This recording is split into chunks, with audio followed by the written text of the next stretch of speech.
Sveicināti! Šī būs atsauksme Zigmāram par hipnoterapijas sesiju, kurā gājām vakar. Sesija bija tik jaudīga, ka es atsauksmi vakar izvēlējos neierakstīt. Es biju noraudājusies un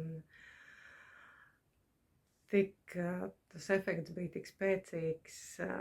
Iespējams, man pat temperatūra pacēlās, jo strādājām ar tādu traumu, ar manām bailēm pieaugt.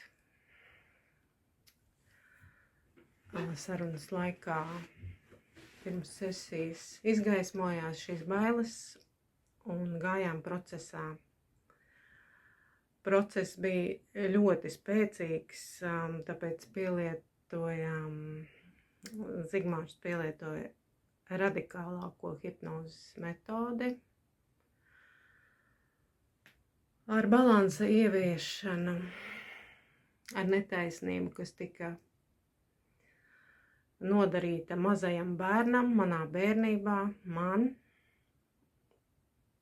no mammas.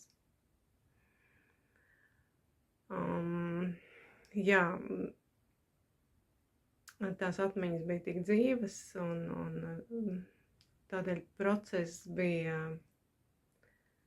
ļoti jaudīgs, kā jau teicu. Un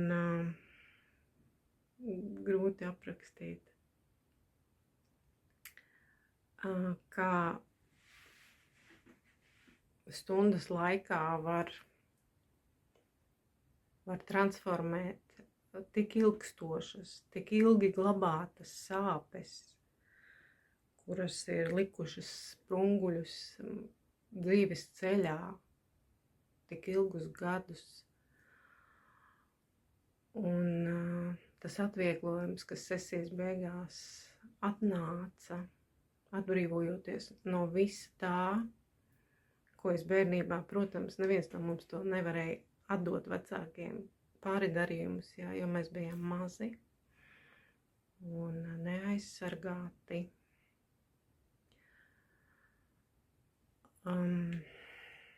Transformācija notika burtiski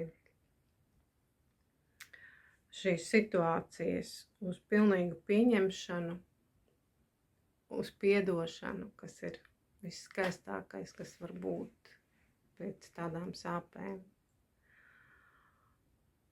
Un joprojām ir, atceroties, grūti, runāt. Milzīgs paldies Zigmāram par profesionalitāti. Process bija tik jaudīgs un efektīvs, ka pēc sesijas bija tāda jauda pašai enerģētiski, likās, kad spārni ir pieauguši. Un arī šodien es jūtos pilnīgi savādāk, jo hipnoterapijā tiek atrisinātas tādas samilzušas lietas, situācijas, emocijas, kuras tiešām nevarēja iedomāties, ka viņas vispār var atrisināt.